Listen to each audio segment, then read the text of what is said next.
Terima kasih kesempatannya saya diundang oleh rekan baik saya Pak Jimmy. Slide-nya boleh ditampilkan oleh lagunya tadi pas banget ya. Temanya saya perjalanan bersama Tuhan. Terus fotonya juga lagi nyetir gitu. Kayak kesannya kita lagi berjalan bersama Tuhan. Oke, tak kenal maka kalau saya bukan tak kenal kata saya. Tak kenal kalau di luar dipanggil heh gitu. Saya nggak mau ya ada panggil saya. Saya ada namanya Laura Wijaya gitu. Next slide boleh. Oke, perkenalan dulu. Siapa sih saya gitu ya? Kalau Jimmy kenal saya sebagai teman kuliah waktu zaman Pakuan. Ada Ci Christine di belakang sana, satu gereja dengan saya di Gajah Mada ya. Sebagai perkenalan siapa saya? Saya koordinator GPIA Citayam Depok. Jadi sebetulnya Citayam ini bekerja sama dengan GMCC sebagai sister church gitu ya. Jadi sinodenya kami GPIA, tapi yang sering sekali melayani ke sana namanya GMCC, Gereja Gajah Mada City Church gitu ya. Nah, suami saya namanya PDT Marco Kurniawan, pendeta gitu ya. Tapi dia kalau pendeta itu biasanya hanya Sabtu dan Minggu gitu, Senin sampai Jumatnya dia PDG, pedagang ya. Jadi dia gembala. Sebenarnya saya ini ibu gembala gitu. Tapi saya lebih suka dibilangnya saya koordinator yang ngurusin OTP segala macam gitu ya. Saya ibu dari 3 orang anak, 2 putra, 1 putri. Yang paling besar umur 13 tahun, 11 tahun, dan dapat cewek umur 8 tahun. Nah, yang ini saya ODGJ, saya orang dengan gangguan kejiwaan gitu ya. Saya penyintas General Anxiety Disorder, GAD, dan depresi mayor. Terakhir sih dapat lagi sebelum akhirnya lepas obat, dokter juga saya paksa-paksa. Jadi sebenarnya saya itu diagnosanya apa? Ternyata ada spektrum skizofrenia gitu ya. Jadi saya juga di baling bawah itu saya para konselor. Para konselor saya belum bisa bilang diri saya ini konselor karena saya belum tersertifikasi, tapi saya belajar konseling selama 2 tahun gitu ya. Sekian perkenalannya, sampai jumpa. Oke, next slide gitu. Nah, awal mula perjalanannya gimana sih? Nah, ini tuh saya lagi ada di Sungai Bangka, Pegunungan Tokala, Sulawesi Tengah. Jadi saya lagi ikut misinya GMCC melalui Rumah Junior. Kita mau ke Sukuwana, ke pedalaman sana, mau mendirikan sekolah. Jadi kita mau bikin sekolah untuk anak-anak di pedalaman, sekaligus memberitakan Injil, gitu ya. Awal mulanya saya itu pelayanan tahun 98 Setiut. Saya aktif sekali pelayanan, jadi mulai dari penari tamborin, saya pemain drama, sebagai ketua bidang acara, pokoknya sibuk banget itu hari Sabtu kalau zaman-zaman dulu Panci tampil gitu ya, pokoknya semuanya gue deh gitu. Tiba-tiba tahun 2004 sibuk kerja kuliah, katanya sibuk kerja sama kuliah. Terus mulai undur diri dari pelayanan gitu ya. Tapi bukan cuma hilang dari pelayanan aja, ke gerejanya juga mulai hilang. Kenapa nih? Kok begini? Next slide. Nah, kita ngomongin soal firman Tuhannya dulu. Saya mau bacain di sini. Di 1 Raja-Raja 19 ayat 1 sampai 8. Ini ceritanya tentang si Nabi Elia. Saya nggak perlu bacain semuanya. Jadi ceritanya Elia itu habis bunuh nabi-nabi Baal. Terus Izebel bilang, mana tuh Elia? Gue mau bunuh karena dia udah bunuh 450 nabi gue, katanya gitu. Oke. Terus di sini saya mau highlightnya tuh gini. Maka takutlah ia, lalu bangkit dan pergi menyelamatkan nyawanya. Yang kita highlight di situnya. Maka takutlah ia, lalu bangkit dan pergi menyelamatkan nyawanya. Terus habis itu dia pergi tuh ke padang gurun. Dia bilang sama bujangnya, kamu di sini, saya mau menyendiri dulu. Nah, itu biasanya orang-orang yang mulai burn out, yang udah mulai breakdown mentalnya, biasanya mulai keluar tuh pelan-pelan, jarang lagi hangout sama temen-temen. Nah, kayak gini. Jadi Elia pun bilang, kamu tunggu di sini, aku mau pergi. Nah, masuklah dia ke padang gurun, lalu duduk di bawah pohon ara. Habis dari situ, dia ingin mati, di highlight ya. Dia ingin mati. Katanya dia, cukup Tuhan, cukup aja ya ini, gitu ya, ambil nyawaku. Jadi rasanya udah pengen mati dia bilang, sebab aku ini tidak lebih baik. Jadi ngerasanya udah gak berguna nih. Rasanya si Elia tuh kayaknya hopeless. Rasanya kok tiba-tiba habis ngebunuh Nabi Baal yang begitu gegap gempitanya, dikejar-kejar sama Izebel, tiba-tiba dia kayak begini gitu. Sesudah itu ia berbaring dan tertidur di bawah pohon. Nah, kita lihat responnya Tuhan waktu Elia lagi down itu apa sih? Simple. Ayatnya cuma di sini. Bangunlah, makanlah. Bukan ditanya Elia kenapa tidur di situ, enggak. Ya, jadi dibilang bangunlah, makanlah. 2 kali. Jadi setelah dia bilang bangunlah, makanlah, Elia makan minum. Terus masih belum semangat nih. Dia tidur lagi. Sekali lagi dibangunin. Bangunlah, makanlah, sebab kalau tidak perjalananmu nanti terlalu jauh bagimu. Jadi kalau dia nggak makan, dia akan jadi lemah. Gitu. Jadi maksudnya ini apa sih? Gitu. Oleh kekuatan makanan itu dia berjalan 40 hari 40 malam. Nah, saya mau aplikasikan ayat Alkitab ini ke dalam perjalanan hidup saya bersama Tuhan. Gitu. Ya, next slide boleh. Elia punya ancaman. Ancamannya sama si Izebel, mau dibunuh. Ancaman atau trauma atau masalah itu adalah titik awal, namanya predisposisi. Kalau dari KBBI-nya itu kecenderungan khusus ke arah suatu keadaan atau perkembangan tertentu. Itu biasanya dari pola asuh. Kalau kita ngomongin tentang mental health nih ya, tentang kesehatan mental, kejadian dalam kandungan pun mempengaruhi apa yang terjadi dalam kehidupan kita. Ternyata seperti itu loh. Jadi Alkitab juga bilang dari bakal anak Tuhan sudah merancangkan masa depan kita masing-masing, ya. Nah, ada nih ceritanya, ada sedikit ancaman, trauma sama masalah. Dia pupuk lagi. Ada yang namanya takut, khawatir, lalu mulai deh numpuk jadi stres, habis itu jadi burnout, ya. Lama-lama depresi, anxiety sama teman-temannya. Yang dibilang ODGJ itu jenisnya ada ratusan. Jadi kalau ODGJ sama dengan gila itu salah ya. ODGJ itu jenisnya banyak, ada depresi, anxiety, skizofrenia, bipolar. Jadi ada gangguan kejiwaan, ada gangguan kepribadian, tapi semuanya kita bilang ODGJ ya. Nah, kalau di sini ada takut, khawatir, stres, namanya itu kontribusi. Apa sih hal-hal yang awalnya udah ada nih, tiba-tiba dipupuk, dikontribusiin terus. Misalnya hal yang ikut menyuburkan pikiran negatif, hubungan penuh konflik, misalnya berantem sama pacar, ribut sama suami, sama istri, di rumah orang tua ribut, anak dengerin, itu pun berkontribusi ya. Ekonomi lingkungan buruk. Saya pelayanan di Citayam itu masuk dalam ekonomi dan lingkungan yang buruk, di mana anak-anak tumbuh tanpa kasih sayang, tanpa pola asuh, boro-boro pola asuh ya gitu. Makan aja kalau lu bisa makan hari ini udah bagus gitu ya. Nah, jadi kalau orang depresi, anxiety, mau bunuh diri, mau suicide, itu bukan tiba-tiba iseng gitu ya, bunuh diri aja lompat dari nggak ada gitu. Awal mulanya pasti ada yang namanya predisposisi, ada kontribusi, ada pencetus. Ingat tadi Elia, pertama dia takut, lalu dia pengen mati rasanya. Dia takut nih, karena takut nyawanya terancam. Gimana kalau benar-benar Izebel bisa reach out ke dia, bisa nangkep dia dan selesai gitu. Jadi teman-teman di sini, saya panggil teman-teman aja nggak apa-apa ya, daripada bapak ibu kayak kesannya resmi banget gitu. Jadi teman-teman di sini mesti tahu dulu nih, kalau ada teman atau merasa diri sendiri yang rasanya burnout. Kalau sampai burnout, cukup sampai burnout, carilah teman untuk sharing. Tapi kalau misalnya lihat teman yang kayaknya tiba-tiba, biasanya kita makan siang bareng, tiba-tiba dia mulai, wah, diajakin enggak, gua bawa bekal alasan gitu ya.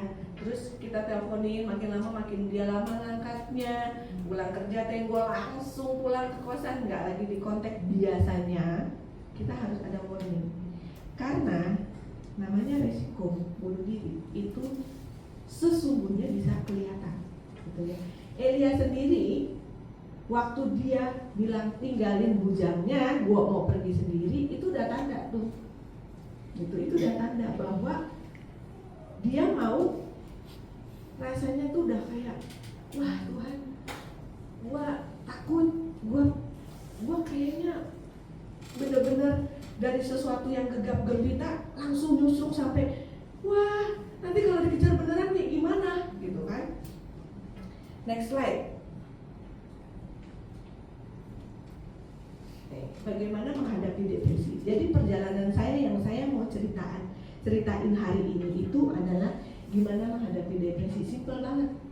Tapi ngejalaninnya saya butuh 22 tahun buat lepas dari ini semua. Untuk bisa sadar, bisa menerima, bisa bernambah itu butuh 22 tahun. Saya kan tadi bilang, saya kenal sama Pak Jimmy ini waktu saya kuliah di Teknik Planologi tahun 98. Tahun 2000 itu saya ubah. Jadi dari tahun 2000 ke tahun 2022 di mana saya bisa overcome itu jaraknya 22 tahun. Saya berkali-kali attempting, saya berkali-kali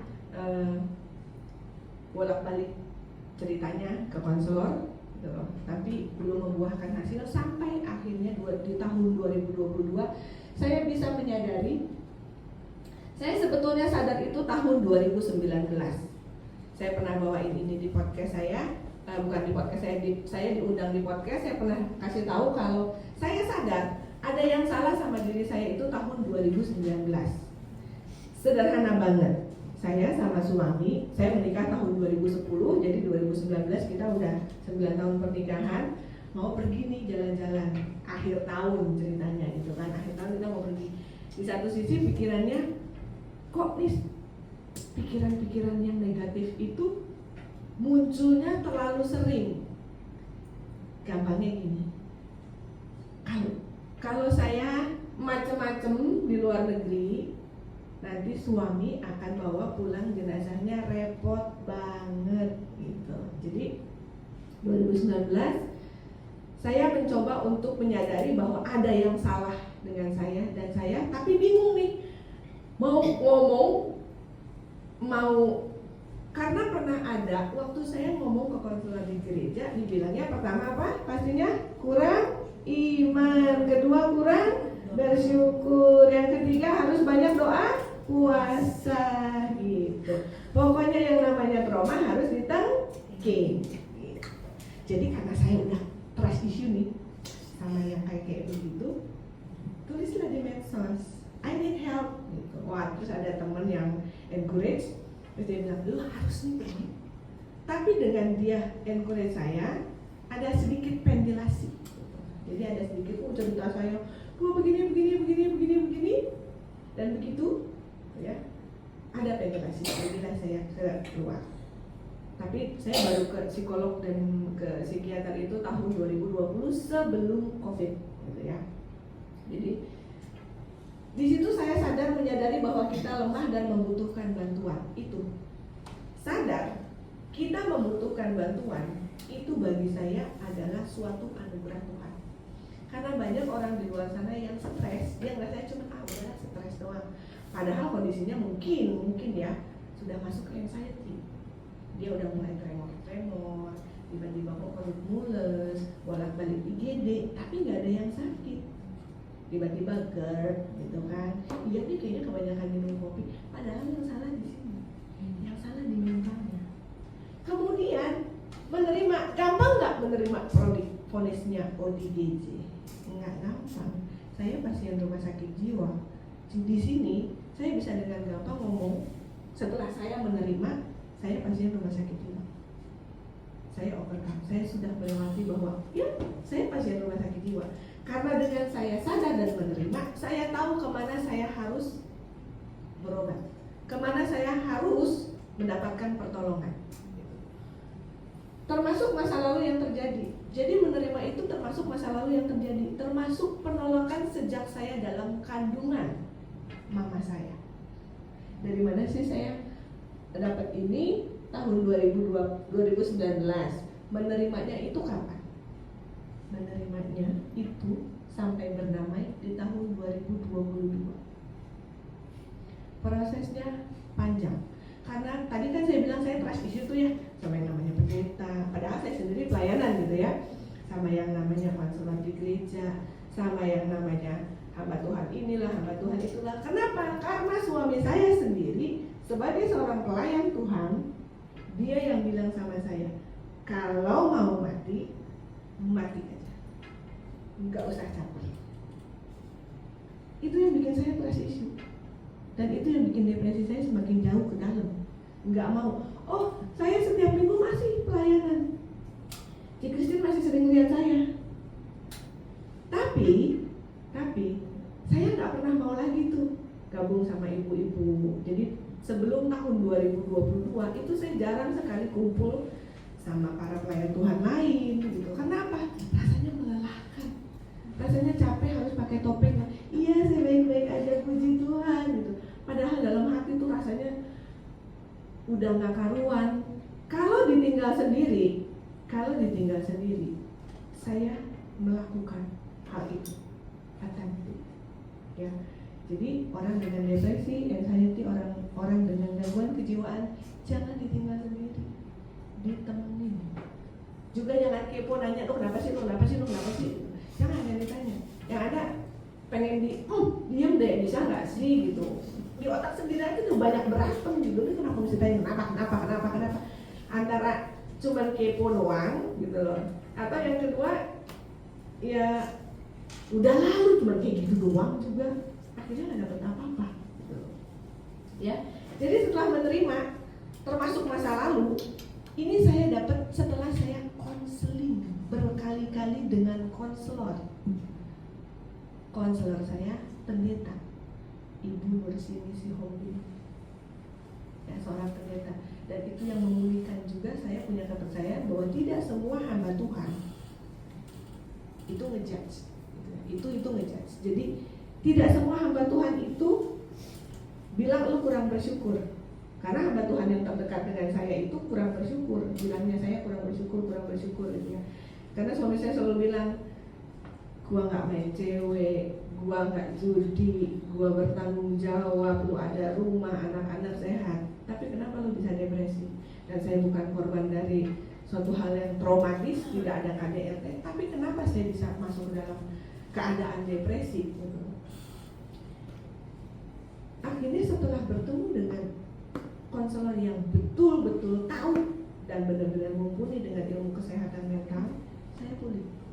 Saya bisa menerima dan kemudian saya bisa berdamai. Saya bisa jalan. Hari ini adalah bukti bahwa saya bisa berjalan 40 hari 40 malam seperti yang si Elian lakukan setelah dia makan 2 kali. Ini adalah bukti bahwa saya bisa overcome. Masih ada nggak traumanya? Masih. Tapi udah nggak masalah buat saya. Hubungan saya dengan mama saya sudah baik-baik saja. Tadinya saya nggak pernah mau pulang dari kos-kosan karena rasanya that's not my home. Saya nggak punya rumah gitu loh. Rumah yang bikin saya nyaman. Saya lost koneksi dengan mama, dengan papa. Jadi rasanya mau jungkir balik ya di kos-kosan, lebih nyaman di sana sendirian dibandingin harus pulang. Yang harus dengan iya mas, sehat mas, kayak cuma fake aja gitu, kayak cuma bohong-bohongan gitu. Tapi setelah menerima dan berdamai, saya bisa rekonsiliasi dengan mama. Saya bisa rasanya, oh ya sudah, mama dulu itu tidak pernah diajarkan jadi orang tua seperti apa gitu loh. Saya tidak pernah lagi. Dulu itu saya yang jadi penahan saya itu adalah saya mengharapkan mama minta maaf sama saya. Dan kemungkinan teman-teman di sini juga kalau orang tuanya keras gitu ya, ada KDRT dan segala macam, kalian sakit, pengennya orang tua minta maaf, benar gak sih? Pengennya setidaknya mengakui bahwa mereka itu salah dalam pola asuhnya. Dulu ngasuh kita tuh ada salahnya gitu. Setidaknya pengennya kayak gitu gitu.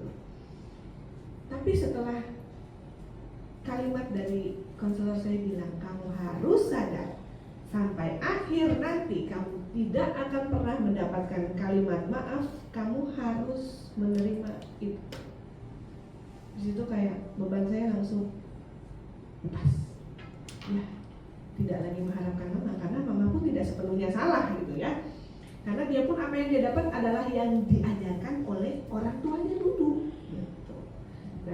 Berikutnya, nah ini perjalanan saya sebagai penyintas depresi. Tahun 2000 itu pertama kali melakukan karena saya harusnya jadi sarjana teknik bareng Bapak Jimmy, tapi saya nggak jadi sarjana teknik. Ini tuh sebenarnya ujungnya. Ini adalah ujungnya, bukan predisposisinya.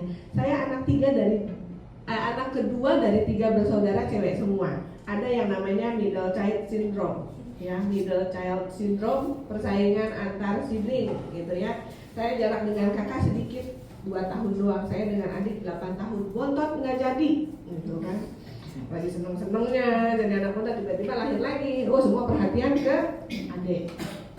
Nggak dapat pengakuan, berusaha jadi juara kelas, berusaha untuk melakukan apapun semuanya sendiri supaya direcognize sama mama sama papa. Tapi sayangnya yang disebut nih, anak gue yang paling gede kemarin juara kelas, juara 1, aku juara 2, nggak disebut gitu kan. Mak, gue juara 2. Kemarin anak saya yang paling kecil habis juara bulu tangkis di kecamatan. Mak, gua kemarin pramuka dikirim ke Bogor, Mak. Nggak disebut. Rasanya itu sebagai anak kecil umur 8 tahun dan berikutnya sampai umur 9-10 itu tuh nggak direcognize, tidak lagi diakui, kayak diabaikan. Nah, itu pemicunya sedikit demi sedikit. Tahun 2000 waktu saya tidak lagi bisa melanjutkan kuliah, itu runtuh semua impian saya. Kenapa saya pilih teknik? Ada pembuktian, anak teknik, cewek, hebat. Tapi begitu nggak bisa, itulah kehilangan terbesar dalam hidup saya.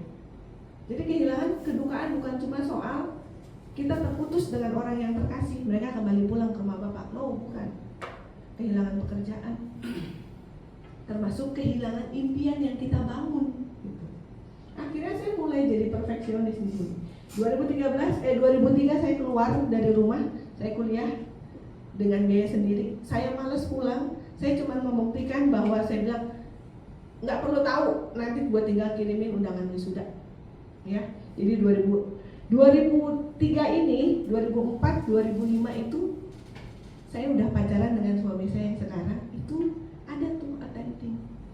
Cuma di sini yang lucunya, ingin loncat dari ruko tempat bekerja, cuman 3 lantai. Saya mau lihat jam dulu, takutnya saya kelewatan. Cuma 3 lantai, takutnya patah kaki doang, mati enggak, akhirnya nggak jadi, gitu ya. 2006 selesai kerja, pindahlah saya. Masih ada sedikit normal-normalnya gitu, nggak jadilah gitu. Karena saya waktu melakukan semuanya itu bikinnya perfect right. Saya pengennya tidak direcognize sebagai orang yang bunuh diri, dengan catatan karena suami saya hamba Tuhan, keluarga dari suami saya itu hamba Tuhan. Jadi saya mencari cara gimana caranya supaya tampaknya wajar. Jadi waktu ini nggak jadi, nggak usah, soalnya cuma 3 lantai, patah kaki doang, jelek gitu. Seorang istri pemain musik melakukan perjalanan berdiri kayaknya jelek banget gitu, nggak jadi ya. Jadi 2019 yang tadi saya bilang pertama kali ke psikolog itu masih sembunyi-sembunyi dari suami. Karena apa? Karena takut dibilang kurang bersyukur, karena takut dibilang gila gitu. Nah 2020 baru pertama kali ke psikiater, jalanin psikofarmasi. Kenapa psikofarmasi? Kenapa harus minum obat? Karena jarak 22 tahun itu bikin kimia di otak saya berantakan.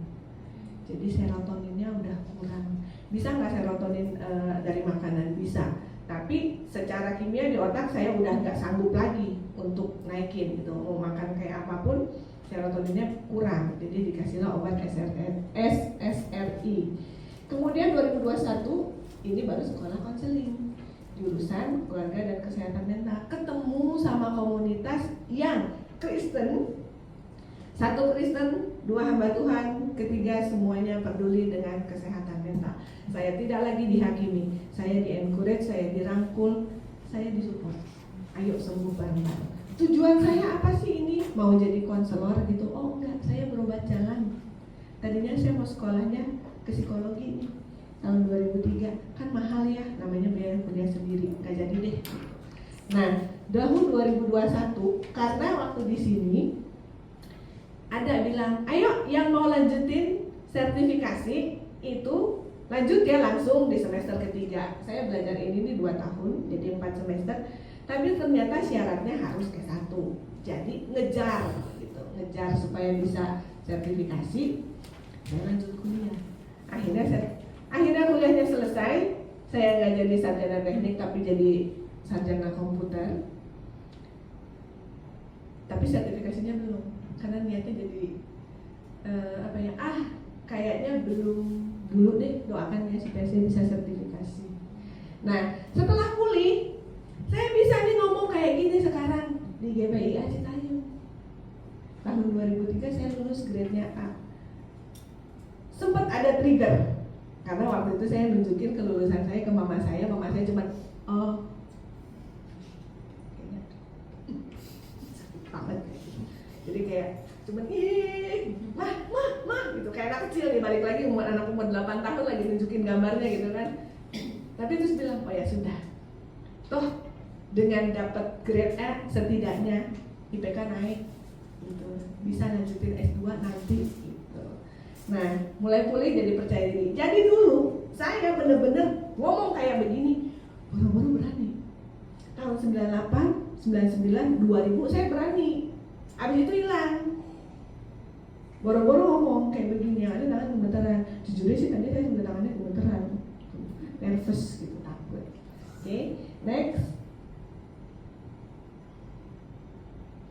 Nah, ini pelayanan saya di Citayam. Jadi kita kolaborasi antara GPIA dengan GMCC. Kebanyakan jemaat kita lansia, tapi ada beberapa juga anak-anak. Kadang suka ada pembagian sembako. Kebanyakan mereka adalah pemulung, tukang cuci. Dulu-dulunya tuh ada yang waria, tapi puji Tuhan sudah bertobat. Terus pernah ada yang anak pang, tapi beberapa sudah karena dulu itu jemaat kita ada sekitar 200 sampai jemaat yang di Senen dan Citayam itu, di Senen sama Citayam juga ikut, Senen, Jatinegara, Citayam sampai ke Bogor kota. Terus kita bilang kalian cari komunitas terdekat gitu ya. Jadi kita pisahin yang sebagian gitu. Jadi kalian bisa lihat, saya sih rindu ya teman-teman di sini kalau ada yang tergerak untuk melayani di Citayam. Bisalah naik kereta, gampang kok itu, dari stasiun Citayam tinggal jalan 5 menit nyampe. Rumah saya kebetulan di Jelambar, jadi saya setiap minggu PP Jakarta Citayam. Ada yang tahu nggak sih Citayam di mana? Di Depok ya, itu bukannya Citayam Fashion Show ya.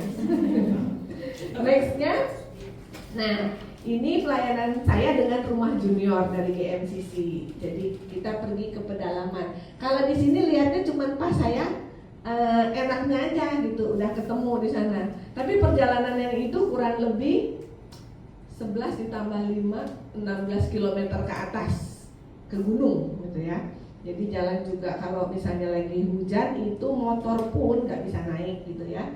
Jadi ini yang di Sukuwana, yang ini yang di Tunas Bangsa, ini yang di Poso, di Trans Sulawesi, Jalan Trans Sulawesi. Kalau yang ini di Lemowalia.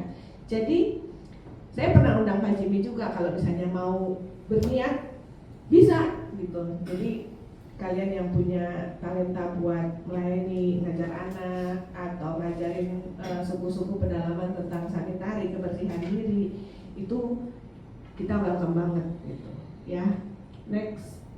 Ini slide terakhir saya. Setiap hal yang terjadi mendatangkan kebaikan. Jadi saya ambil dari Yeremia 29 ayat 11. Sebab aku ini mengetahui rancangan-rancangan apa yang ada padaku mengenai kamu, demikianlah firman Tuhan, yaitu rancangan damai sejahtera dan bukan rancangan kecelakaan, untuk memberikan kepadamu hari depan yang penuh harapan. Kadang kita merasa jalan di depan kita buntu, mentok, udah nggak ada kemana-mana. Tapi Tuhan bilang jalanan itu belok loh. Jalanan itu belok, yang kamu lihat itu lurusnya ke depan. Tuhan bilang ada belokan di sana. Selalu ada harapan di setiap ada kehidupan. Saya mana pernah sih nyangka bahwa hari ini saya bisa berdiri di sini ngomong sama teman-teman semua. Waktu saya lagi musruk di lubang depresi. Saya nggak tahu apa yang teman-teman di sini alami, tapi percayalah, berjalan bersama Tuhan, walau kayaknya kita sendirian nih ya. Ini kita sendirian, percayalah Tuhan nggak pernah tinggalin kita. Saya punya kesadaran itu untuk reach out karena Roh Kudus yang pimpin. Ayo reach out. Dan pertolongan itu bukan melulu dari Tuhan dengan suara audible, ayo anakku kalian pergilah ke dokter. Oh tidak gitu. Bisa jadi dari teman-teman, dari orang-orang terdekat, dari tiba-tiba orang, aku mau doain kamu. Ya, saya juga buka layanan curhat online. Jadi teman-teman di sini nih yang, karena saya bilang tadi saya para konselor, saya belum konselor seutuhnya, jadi belum punya sertifikasi. Saya cuma bilang saya bukanya curhat online. Jadi aku boleh curhat dong, gitu. Senin sampai Jumat itu 1 hari 2 sesi. Kalau teman-teman mau lupahin semua masalahnya, bisa kontak di nomor itu. Dan saya terikat sama kode etik profesi. Saya nggak akan buka. Dan saya selalu bilang apa yang terjadi dalam ruang sesi curhat itu terjadi di ruang sesi curhat aja. Saya nggak akan bahas. Walaupun misalnya kita ketemu di sini, saya nggak akan bahas. Kecuali teman-teman yang buka sendiri seperti itu. Demikian sharing saya. Kiranya memberkati.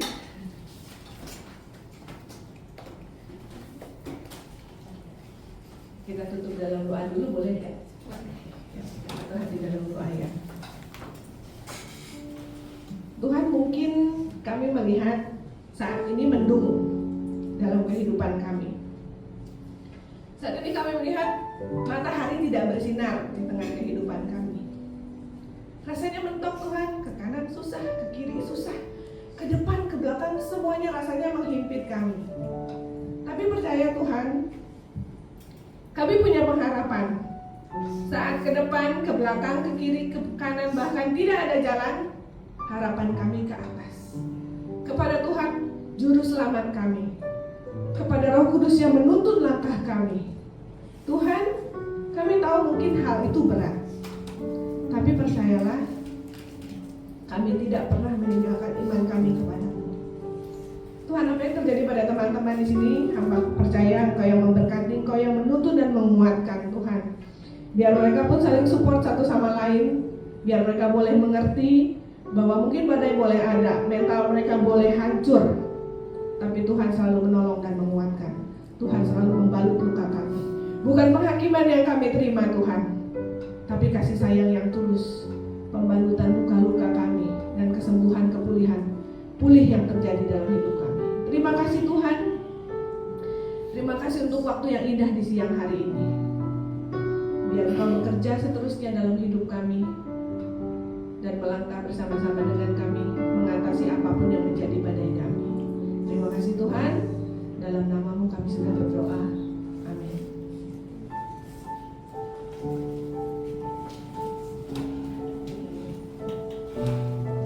Terima kasih Bu atas pelayanannya. Terima kasih untuk sharingnya, sangat memberkati kita ya. Kita semua belajar untuk hal yang baru. Kita lanjutkan dengan doa syafaat dari adik Nada, silakan.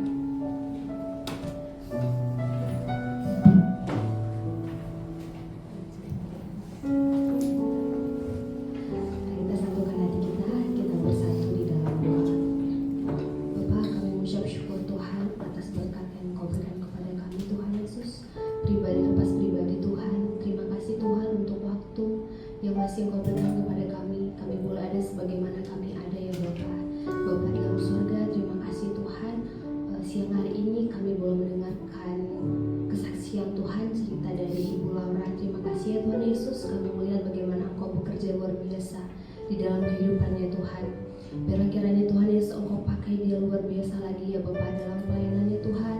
Engkau senantiasa menyertainya ya Bapa. Engkau selalu bersama dengan beliau berjalan Tuhan. Kemanapun Engkau membawa Tuhan, kemanapun dia melangkah, kami percaya Tuhan Yesus penyertaan-Mu, pelindungan-Mu selalu ada atas hidupnya ya Tuhan Yesus.